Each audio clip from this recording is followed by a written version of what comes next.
Tashid Electoral, thank you and thank you all for taking your time today and joining our march.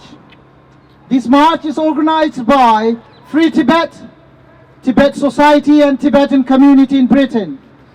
My name is Tenzin Khunga and I'm the Joint Secretary of Tibetan community in Britain. I would like to talk a little bit about this march, and I will be talking about why we are here today. What is Tibet? What China has done to Tibet? What do we need to do? Our call on the world and our call on the Chinese government. Let's start. Why we are here today? We are here today because we want to remember, we want to commemorate the national uprising of Tibetan people against the Chinese occupation of Tibet on 10th of March 1959. Which was brutally suppressed by Chinese government, killing thousands of Tibetans. We are here today because for 60 years Tibet is not free. We are here today because for 60 years Tibetans inside Tibet are living under Chinese oppression. We are here today because for 60 years Tibetans inside Tibet are living under constant fear. We are here today because for 60 years, Tibetans inside Tibet cannot practice their religion freely. We are here today because for 60 years, there are no human rights in Tibet.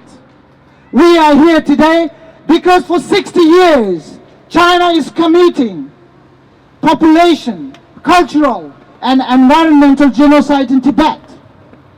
We are here today because for 60 years, China is hiding from the world what it is doing to the Tibet. So what is Tibet? Tibet is a country currently under Chinese occupation. Tibet is located southwest of China, also bordering India, Nepal, Myanmar, and Bhutan. It has a population of 6 million Tibetans. Tibet has a long history, dating back over 2,000 years. During that time, Tibet has signed many peace treaties with its neighboring countries. One treaty in particular was signed with China, 821 AD, making it very clear that Tibetans will be happy in the great land of Tibet, and Chinese will be happy in the great land of China. We say in Tibetan, Tartarilaki and Purpurilaki.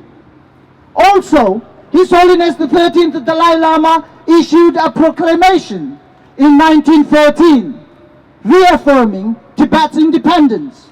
He said, "We are a small, religious, and independent nation."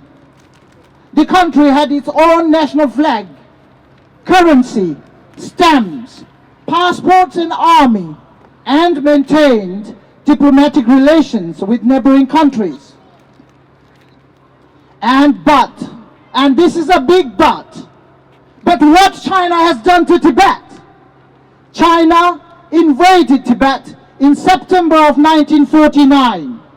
However, China claims that they have liberated Tibet.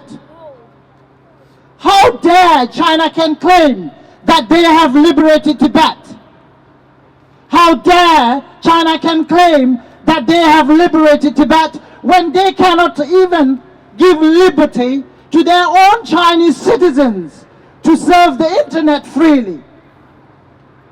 When they cannot even give liberty to their own Chinese journalists to write whatever they want to write on? When they cannot even give liberty to their own Chinese artists to express themselves freely? When they cannot even give liberty to their own Chinese writers to write freely? How dare China can claim that they have liberated my country, our country, Tibet? On the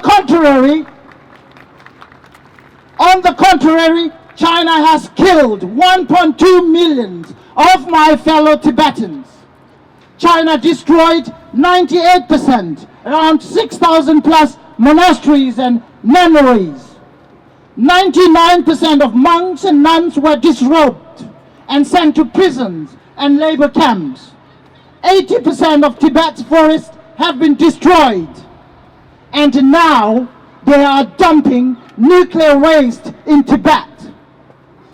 This list of destruction is so long that if I read them all, we will be standing here all day.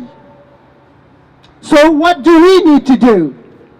Someone said, you are defeated when you stop fighting.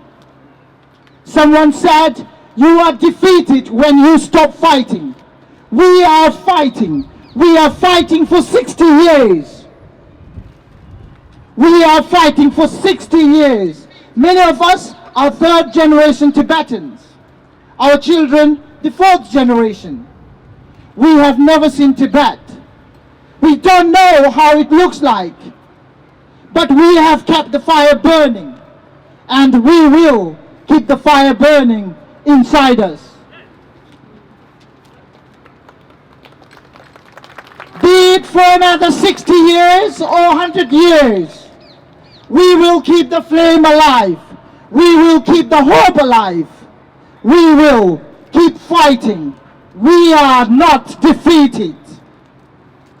We have to work hard to preserve our religion, our culture, our traditions outside Tibet.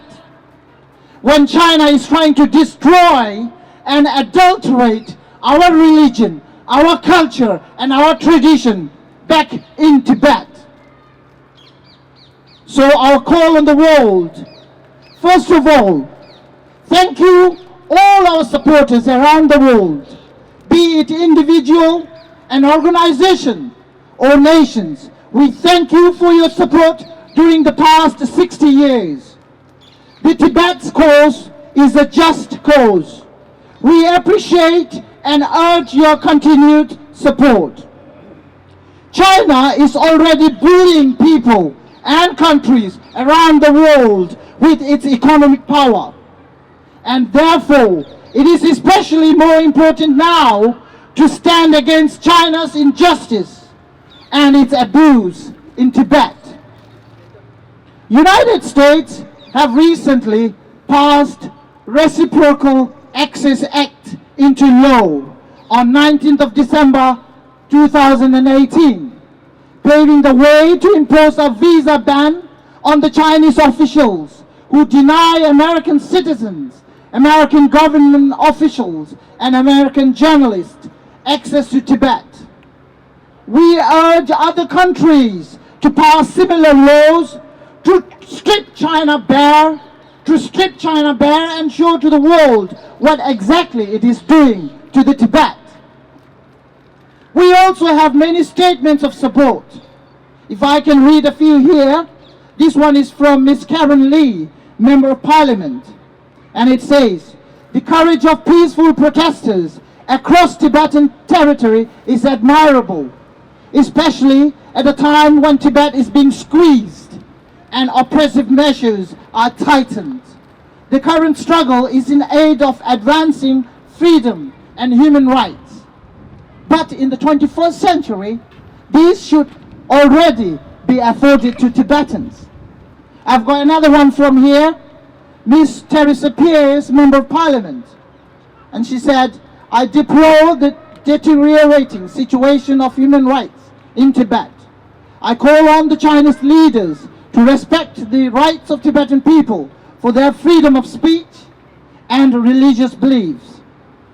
And if I can quote for one last time, the office of Dr. Saeed Kamal, Member of European Parliament.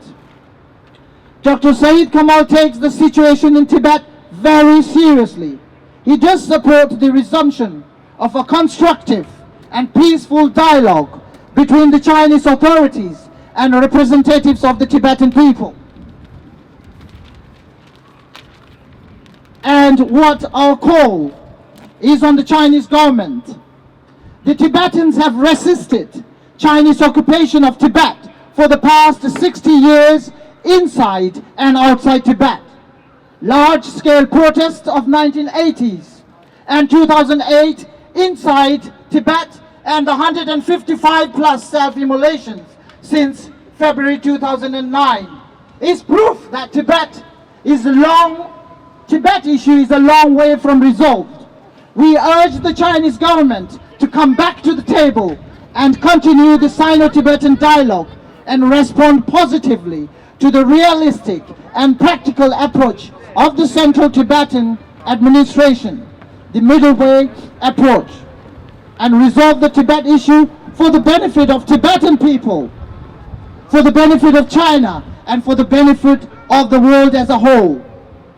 Last but not least, from Time magazine, I want to quote Guillermo del Toro. He writes, optimism is radical.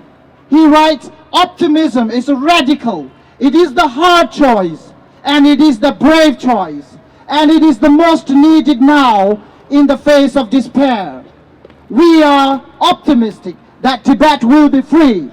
We are brave, especially all our Tibetan brothers and sisters inside Tibet, living under Chinese oppression but still not losing hope.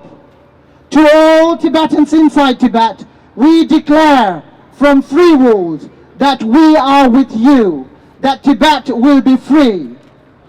I want to end this by wishing His Holiness the Dalai Lama a long life and return back to a free Tibet. Free Tibet! China, China, China! China, China, China! China, China, China! Thank you all very much for your continued support. Thank you.